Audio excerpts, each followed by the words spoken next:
guys won't stop talking. And you can pretty much do it Felger and Mazz. in perpetuity. Yep. The Sports Hub. All right, Lou, it's almost game time, man. We've talked all off season. We've asked you all the questions. What would you consider to be a successful season for the Boston Red Sox? Win a World Series. There you go.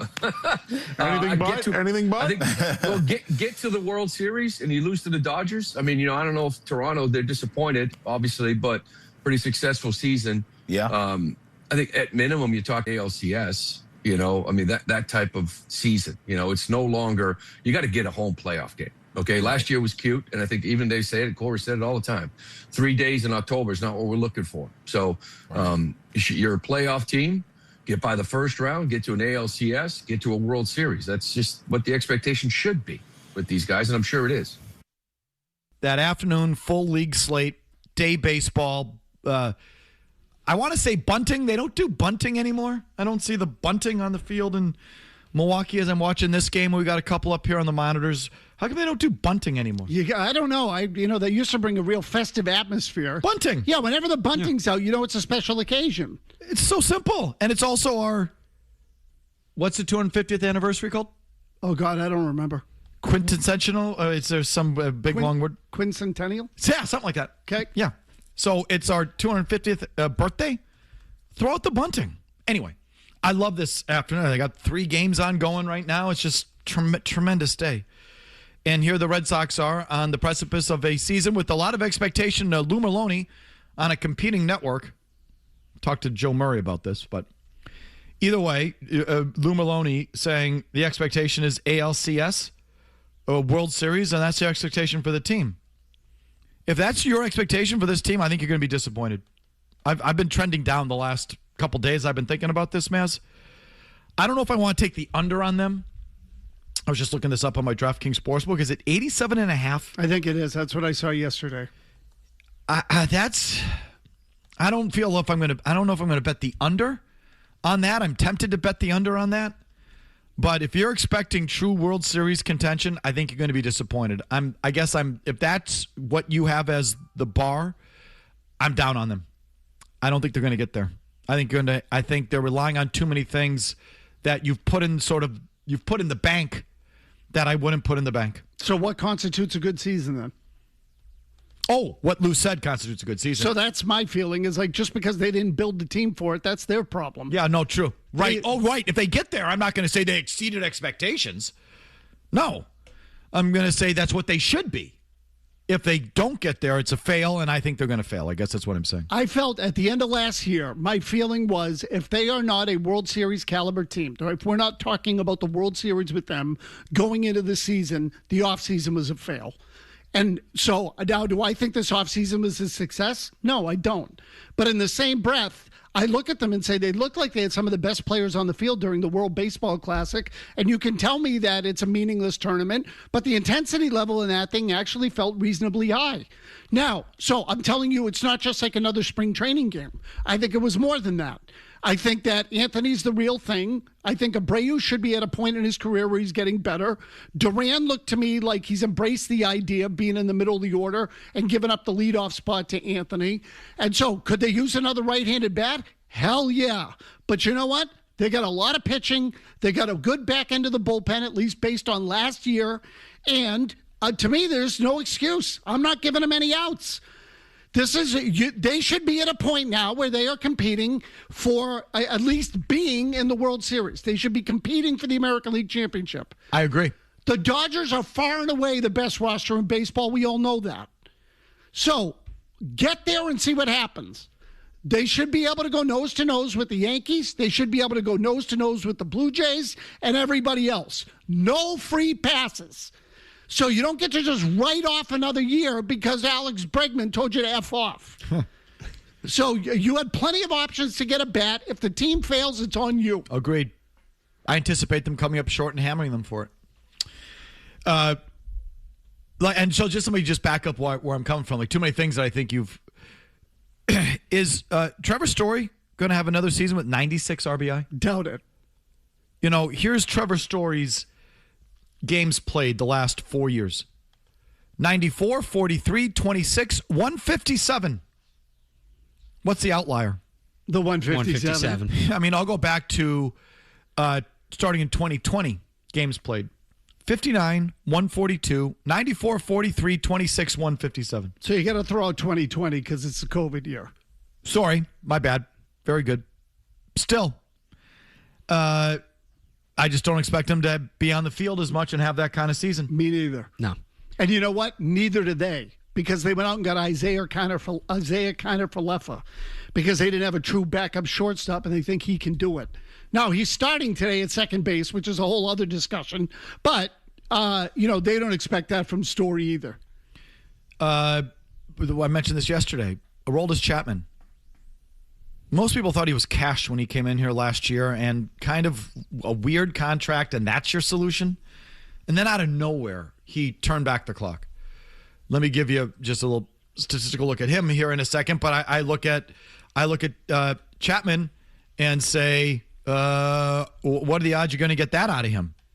Again, at the age of 38 years old, allegedly. Again, you don't know where he was starting from. Here is Aroldis Chapman. His ERAs going back to 2020. I know COVID year, but I'll just start there. 309, 336, 446, 309, 379, 117. You know, what's the real Aroldis Chapman year there? Okay, so scary guy. Shall I keep going? Ranger Suarez. I keep saying Ranger. I know it's a different pronunciation. I'm sorry. I forgot what it is. Yeah, but the American is Ranger. Ranger Suarez. Are you a little worried that the last big contract he signed, he was one of the last guys on the street? You give him the money. He has a horrible spring. What's coming with Ranger Suarez? Good question. He got his freaking face ripped off during spring training. If I'm going to sit here and tell you that some of those other guys had good World Baseball Classics, he didn't. So we got to hold him to the same standard. He wasn't. I'm worried. I'm a little worried about Crochet too. Not that I think he sucks, but that he could get off to a rocky start. He did not have a good spring. And every time someone says, well, it's a veteran guy, and I believe in the whole veteran guy thing, but every time that happens and then the guy starts the season bad, everyone says, well, he had a bad spring. So I need to see it today to believe. I think it's, I don't want to call it an important start, but I'd like to see what he looks like today. On the flip side with him, too, just innings pitched throughout his career, 6, 54, 12, 146, 205. So this is a guy that went well and beyond the workload he'd ever had last year, and now how does he bounce back this year? I don't know why fans are putting that in the bank. I wouldn't put Suarez in the bank. Sonny Gray, 36. He has pitched in Oakland, Cincinnati, Minnesota, St. Louis, and New York for 1 year, year and a half. 40 games. Okay, but it was spread over 2 seasons, right? Yeah, that's right. Okay. They traded him relatively early in the second year. So over 2 years in New York. Everywhere else, in Oakland, he got Cy Young votes 1 year. In Cincinnati, he got Cy Young votes 1 year. In Minnesota, he was second in the Cy Young in Minnesota in 2023. The 2 years in New York, 3.72 ERA and 4.90 ERA. He crapped his pants. Crapped his pants. He's kind of a, I don't know if you'd say head case Mazz, but he's kind of flaky. He's something E. You'll hear it when he talks. You'll be like, oh, God. And does that crap fly in Oakland and Minnesota and Cincinnati and St. Louis? But New York and Boston, what's he going to be? Soft. So I would worry about Sonny Gray. I just don't think this is his kind of environment. Coming off a year, St. Louis with a 4.28 ERA. So I don't know, fans have put him in the bank. St. Louis. I personally like Brian Bayo. I think he's got high-end stuff and potential. However, where are you on Brian Bayo? Complete crapshoot. I had no idea. Sorry about that. It's okay. Complete crapshoot. No idea. And look, the way he ended at the end of last season, to me, was really worrisome. He looked awful in the playoff game in New York. So I didn't see the WBC start he had, but it was pretty good. But Bayo scares me. Mike, there's a reason why they went out looking for a number 2 starter. Because they don't believe that Bayo is it. If Bayo were it, they wouldn't have gone out and looked for a number 2 in Suarez or Gray. I just think some of these things came together. I mean, like, they had the season they had last year, which, again, was good, but it wasn't like this next level thing. And for that to happen, some things had to come together. Story had to stay healthy for the first time in 4 years. And Aroldis Chapman had turned back the clock like a decade. And this set, and I don't know, I just think some of those things are going to go the other way this year. I also I don't think the Red Sox small market very well. They big market very well. And they win at a high level when they big market, when they act like a big market team. When they try and small market the thing, I don't think they're as good as, I don't think their nerds are as good as other nerds for whatever reason. They just, it's not in their blood. It's not what they're meant to do or meant to be. And when they do it, so I look at Caleb Durbin, I'm dubious. And like the Brewers are used to operating on that margin. Red Sox aren't really. I think Durbin's hitting 5th today. Yes.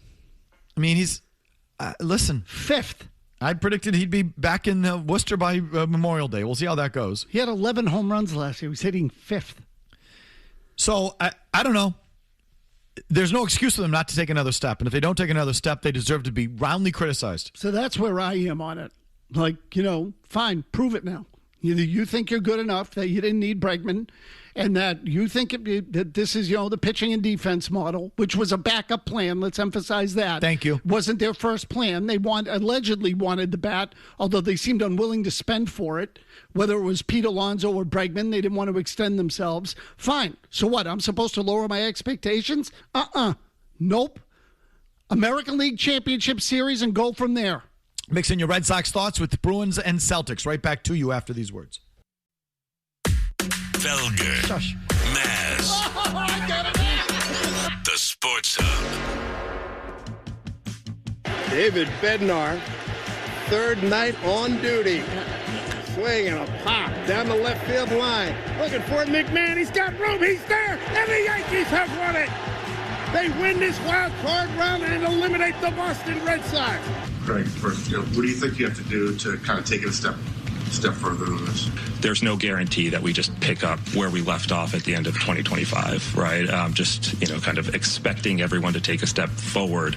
We have to examine our defense, and we led the league in errors, and that's not good enough. He did an amazing job last year. I know a lot of people don't give it credit. Let him do the job. John Heyman, our insider, the first to break it. Sonny Gray going to the Boston Red Sox. Then Jeff Passan with some more details via Twitter. Sonny Gray and cash, and that cash is about $20 million going from St. Louis to Boston to help facilitate the deal. When you think about, what Sonny has been in this league, it's a guy who's pitched at the front of rotations. Wilson Contreras goes to the Boston Red Sox and $8 million in cash considerations. Alex Bregman has found a new home. He was one of the big fish on that free agent market, and John Heyman broke the story. It's with the Cubs, $175 million over 5 years. There are some particulars to the deal as well. According to Mark Feinsand, the deal with the Cubs does not have any opt-out clauses, according to a source, and he does get a full no-trade clause. They made an offer to Alex Bregman early in the offseason and said, here it is. And his camp kept going back saying, that's not our market. Our market's higher than that. And it made Alex a little bit mad, and they would not move. So then the Red Sox were like, okay, well, take it or leave it. And they will not budge. Then Bregman's camp with Boris goes back to him and says, hey, we have a higher offer, and we're going to probably take it. And the Red Sox were like, we don't believe you. If you can do it, do it. And then they said, okay, well, we're going to sign. We're not telling you the number. We're going to sign with a different team. And that's when the Red Sox went to this 5-165. But Bregman was already one mad, and two had a higher offer. And the longer, the more they tried to stretch it out, the longer and farther down the road the deferrals got. So Bregman's like, I'm getting more money in a shorter amount of time. I'm going to the Cubs. What does he owe the Red Sox? Nothing. That's what I'm saying. But the Red Sox literally would not move and would not budge and really wouldn't negotiate until it was almost, well, it wasn't almost too late. It was too late.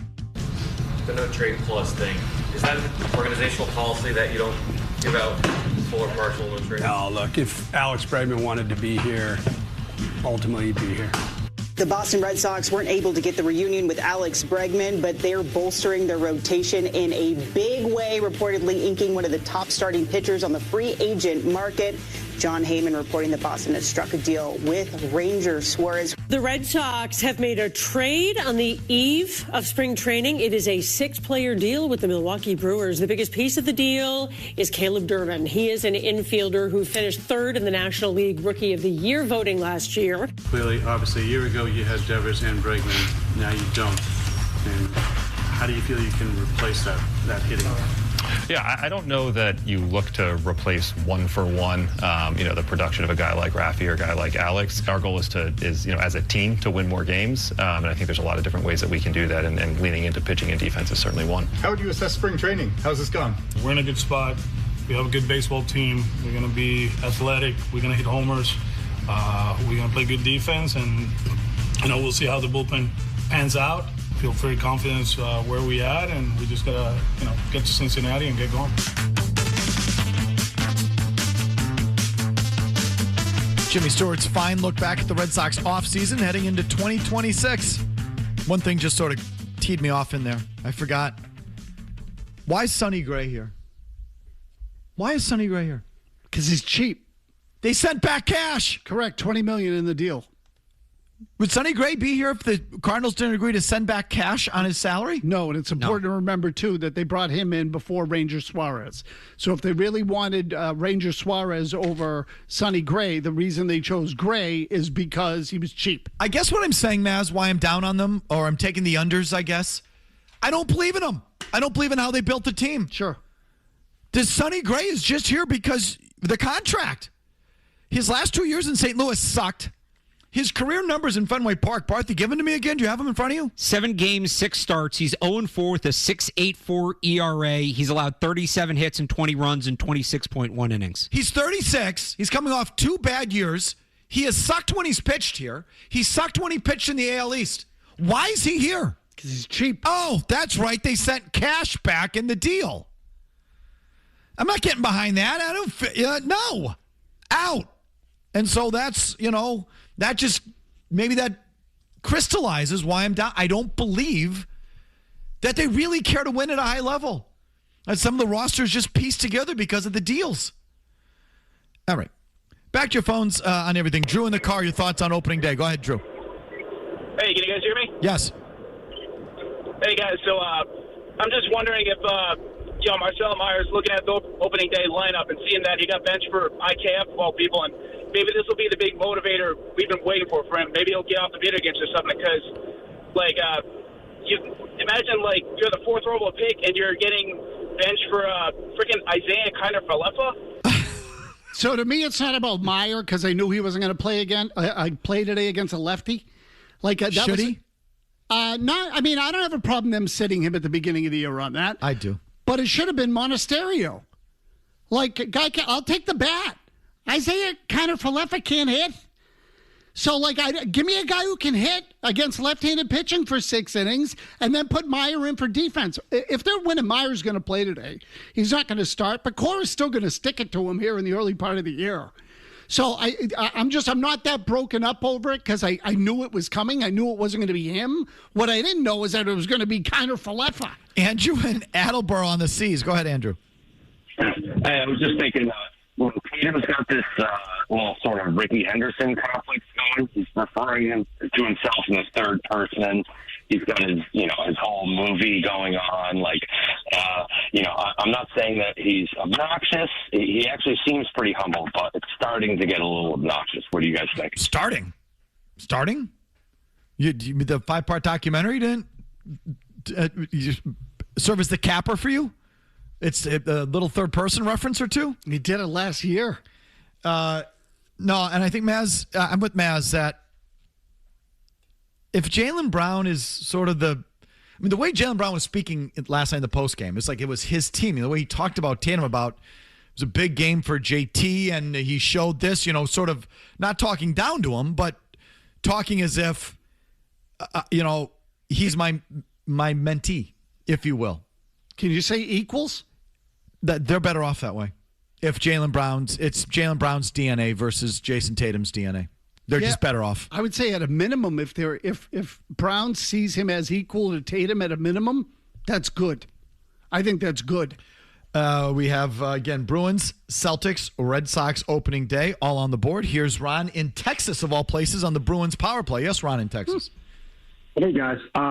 So I got extremely frustrated on two things. One, Mason Lohrei getting undressed for the second game in a row, costing us a goal, and then committing a penalty at the end out of frustration, or I like to say immaturity at that point, which led to another goal, but that flipped that game upside down. He should have been benched for the rest of the third period. I'm sorry. The second thing is, why do we enter the neutral zone with the puck on the power play? Then we have to turn around and throw it back. They all do it. We just don't know how to do it. I mean, Buffalo was doing the same thing, Ron. If you watch Just shift the puck in the zone. Every team has the same entry now, except you're the one team that can't do it. Yeah, right, exactly. And I'm blaming mostly Pastrnak because he's just such a turnover machine. He's just so loose and soft on the puck that often it's him coming into the zone as that drop pass, and he loses it. But they all do it. Their special teams are wretched, just absolutely on both sides of it. And the worst part is they still take a lot of penalties, which they get a lot of penalties because the refs like to even it up. But your power play doesn't do you any favors. It's just so bad. And I agree on Lohrei. I don't know if he should have been benched in the game last night. You need to finish that thing up, but he should be sat for the next game, just to reset the expectation for you out on the point on the power play. The power play is another reason why Hagens should be here. Like that alone, he'd probably help him. I know Ty said the second power play, whatever it is, first or second, get him out there. Red Sox opening day. I love opening day. Love it. Jacob Mizorowski, our big is he pitching today? Young pitcher. He just set a Milwaukee Brewers, is it home opener or season opening record for strikeouts by a starting pitcher in a season opener? It's the fourth inning. What does he have, 8? 9. Wow. Which I think says more about the franchise than it does about him, but either way. Who are they playing? They are playing the Chicago White Sox. Okay. So they're starting with the iron. Right back to your phones after Alex Barth gets you updated. Don't go anywhere. Mike and Tony have infinite chemistry. Are they? 100%. Are they? Yes, 100. Do I stutter? Do you consider them the periodic table of sports talk? Put that in your pipe and smoke it. Sorry. We need to blow a gasket. No. Blow it, baby. Blow it. Felger and Mazz. I've accepted it. The Patriots did have an easy schedule. But my question is, would the Bruins or the Red Sox ever be labeled with an easy series? I mean, the easy schedule, and could it be possible?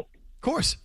If your division blows, right? I mean, it's lesser in those sports, but if you play in the NL Central, you play in, I don't know, give me the... No. Good example. AL Central. Right. You still get like a 30 of games in there or something. It used to be more, but now it's like a third. Right. But so, the preponderance of your games are within your division. So if you play in any division, you have an easier schedule. Like Cleveland and Detroit, for example. Absolutely. Yeah. The Central divisions basically are caca. You get a lot of sludge in there. Yeah.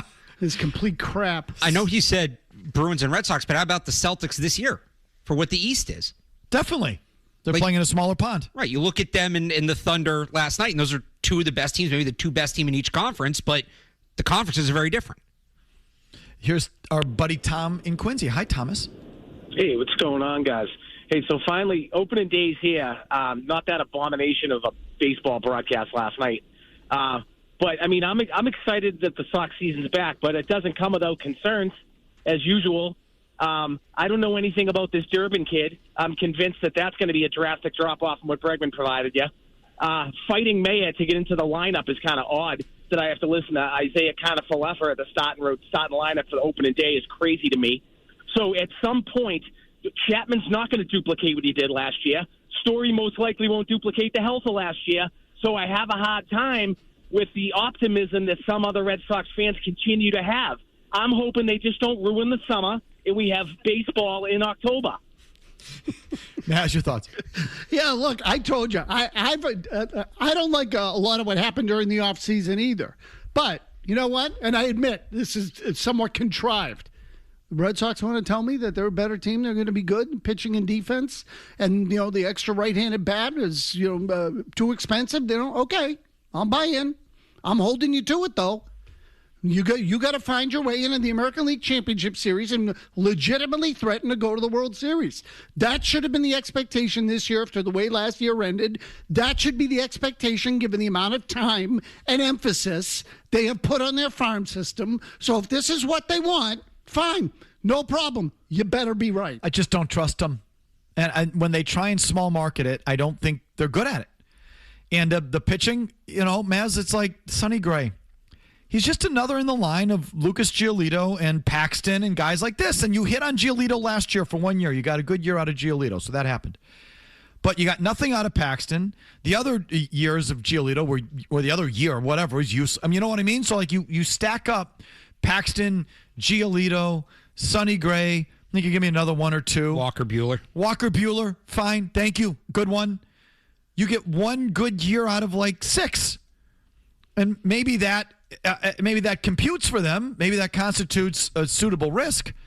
But I think the odds are those guys aren't going to work out because you didn't sign them to work out. You signed them because of the contract. Bingo. And so that's just the way I think it's going to be. And Caleb Durbin. Tom mentioned Caleb Durbin. I love all these emails I get from Red Sox fans when I talk about this. When I said, one thing I said is that the Brewers know what they're doing when it comes to this thing. The moves on this level, the Caleb Durbins of the world. They're used to it. It's in their DNA. Tampa Rays, one of these franchises that know how to pump and dump that guy. They have Bryce Terang. They don't need Caleb Durbin because they have Bryce Terang. Oh, well, they play different. I know they play different positions, dork. I know that. I'm just telling you, they know they're better at identifying that guy. Whether it's second base or third base, it's not 1-for-1. I'm just telling you. They're keeping Bryce Terang and dealing Caleb Durbin for a reason. And I just think they're better at that thing than you. So I think you're going to lose that trade. I'm watching their game right now. David Hamilton's running all over the place. And it's like, you got Monasterio and Caleb Durbin from the Brewers. We ended up with Hamilton. Was that the same trade? I can't even remember. I'm sure it was. I just have a sneaking suspicion the Brewers are going to get more out of David Hamilton than you're going to get out of Caleb Durbin and Monasterio combined. Why? Because you don't know how to small market. You want desperately to small market. You don't know how to do it. And I think you're going to lose that trade. So that's just like another thing that I think, why is Sonny Gray here? There's no reason that there's no baseball reason I can figure that guy is here. 36, coming off of 2 lousy years with a lousy track record in the AL East and horrible numbers at Fenway Park. Why is he here? Why? Because he's cheap. Is there something that he does that you think translate? Like, I forgot the baseball reason, but I on the surface, I can't think of one. No, I'll tell you, it's even the opposite. Not long after they got him, Cora did an interview on the MLB Network where he said, well, he gives up a lot of fly balls to right center field to right-handed hitters. That's going to be good for us. Oh, yeah, well, there's a reason to take the guy on. I mean, so again, the whole idea is that... What happens when you play in New York? Right. So, but they're going to pitch him at home a lot, apparently. I think that's the plan. I hope he doesn't get a start in the road in the playoffs, because that doesn't bode well. But as soon as I saw that, I said, oh, well, that's what this is. They want him to throw sliders away at Fenway, and they'll take the 380-foot flyouts. That's what they're looking for. It's not exactly reassuring.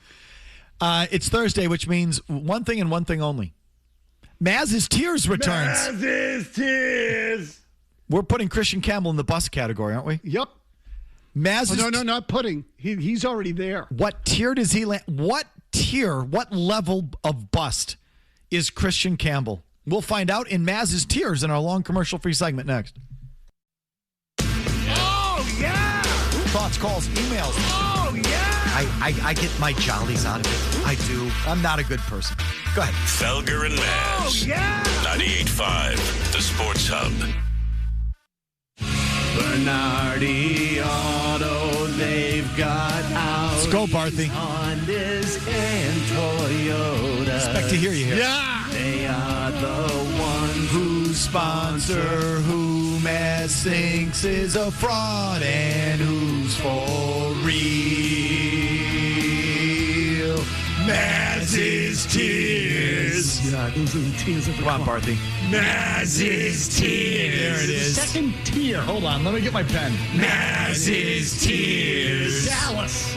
Buffalo. Tennessee. Mazz's tears. Third tier. Okay, here we go. Hold on, let me get my pen. Mazz's tears. Tears. Tears. Tears.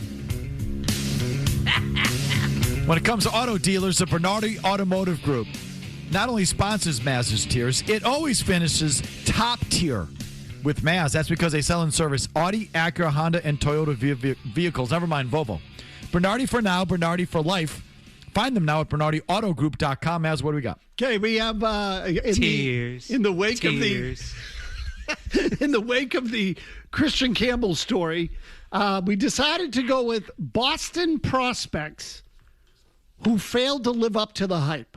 Okay, that's how we're going to categorize it. Not quite busts. Right. Failed to live up to the hype. Hype is an important part of the equation here. I just want to give some ground rules. Some free agents were offered up. I stayed away from free agents because that gets into a whole different area. It does. It gets very complicated. So we're going to stick with basically young developing players who started to get some hype and then sucked. Is really what it comes down. Is really what it comes down to. Christian Campbell being the jumping off point. Yeah. So we're going to start with tier 3, and we're going to inch our way forward. And obviously, Alex Barth, feel free to disagree and mock as we go because I'm used to it at this stage. But tier 3, I put the whole 2015 Bruins draft class together because it's hard to pick one guy and say like Zaboral got hype or Senyshyn got hype, and individually, the three of them were none of them were really great prospects, but collectively you sort of said, well, they got 3 picks in the first round. They'll get something out of it, so I threw them in tier 3. Matt Poitras, 2022, when he first got here, there was some anticipation for Poitras. He was a second-round pick, but it was, okay, what's this kid going to be? He's been a big zero. Bobby Dahlbeck hit some home runs in the minor leagues. I remember some Red Sox media people who will go unnamed for the moment. Go ahead. Talk about Bobby Dahlbeck like he was McAdam. Bradford. who sang Dahlbeck's praises. He sucked. Malcolm Subban at the Bruins. That is a flat-out bust. Massive bust. Oh, my God. Now, again, he was a goalie that they took in the first round, and there was some hype there in part because... couldn't play. He's PK Subban's brother. Like, there was some hype around him. So some of it is not his fault. Reggie Dupart, Mike, I don't know if you remember this. This might have been before your time. A little bit, but I do remember. It was the mid-'80s. When I say before your time, I don't think you had moved here yet. Reggie Dupart was a running back out of SMU, BYU, one of those. SMU. SMU. Okay, it was one of those acronym schools. And he was like one of the better college, but he sucked. Oh, did he suck? He was horrible. Mike Moffitt was a Bruin who, I've referenced him a couple of times. He was brought up late in the year one year in the playoffs. I think it was 1982. And had an amazing first-round series against Buffalo, and there was all this hype. And then he crapped his pants against Quebec, and it was over. So it's a tier 3 kind of thing, but I remember it vividly. And Kevin Morton, 1989, left-handed pitcher with the Red Sox, drafted out of Seton Hall after the Red Sox, around the same time the Red Sox had drafted Mo Vaughn and John Valentin. Nick Cafardo, whom I love, rest in peace, Nick. Nick Cafardo used to update Kevin Morton in the minor leagues like every week. He got to the big leagues and he sucked. He completely blew. He was useless and never really turned into anything. So that's tier 3. Tier 2, we'll go a little bit quicker here. Michael Smith, Celtics draft pick, middle of the first round, 1989. I remember a caller coming in saying, this was back in the, talk radio. Someone called in on talk radio at the time and said, you guys don't know who Michael Smith is? He's the next Bird. Yeah, I remember it. I remember that. Okay, no, not quite. Matt Jones, 2021 first-round pick at quarterback, hard to escape. I would put Tony Eason in the same class. Again, they were middle of the first round, so they weren't high in the draft, high in the first-round quarterbacks. But nonetheless, there's hype with QBs all the time. Fabian Lysell with the Bruins has been a freaking disaster. Sam Horn with the Red Sox. People named websites after him. Really a complete bust. Phil Plantier, another guy he was like a 5th-round pick who came up, started to hit home runs. Everyone fell in love with him. Red Sox ended up trading him because he sucked. He went to San Diego and hit 34 home runs. N'Keal Harry and Mike, if you want to expound on N'Keal Harry, please do. First round pick as a wide receiver. There's Go nothing ahead. really to say other than I don't know. Did he ever get any hype? He was drafted in the first round, so you thought he might be something, but I don't remember him being hyped. So the only reason I put him there really is because he was a first-round pick. They hadn't taken a first-round receiver in years. That was the hype, but the whole talk around him was all the other guys in that draft, A.J. Brown and blah, blah, blah, that we thought they were going to take. I only heard one guy go off on him, and that was the Lombardi, that famous Lombardi cut. I never heard, pre-draft hype. This guy's can't miss. With or anything exactly. Like that. I never felt he had that. He was drafted in the first round, but I never felt he was, hyped or super. touted. Yeah, there wasn't. I would agree. There wasn't a ton of hype. But really, in football, if you're a first rounder, particularly if you're taking, I would say, outside of quarterback, if you're taking in 20 or above, or in the teens or above, something is expected of you. And N'Keal Harry couldn't play, plain and simple. And then the last one I put on there in tier 2, Sam Vincent was a first round draft pick with the Celtics in 1985. I don't know how many people remember this. Sam Vincent used to get all kinds of love. They got a good pick in Vincent. Wait till Vincent develops. Vincent's going to be good. Vincent couldn't freaking play. Useless. Couldn't play in the league. So tier 1 is reserved for special talents. So we'll do this quickly. Christian Campbell. I think Christian Campbell is one of the all-time busts right now. There was so much hype after his first year in the minor leagues, and then Freudian slip. Not Chaim Bloom, Craig Breslow. What's the difference? Couldn't stroke himself enough when they signed Campbell to a contract extension.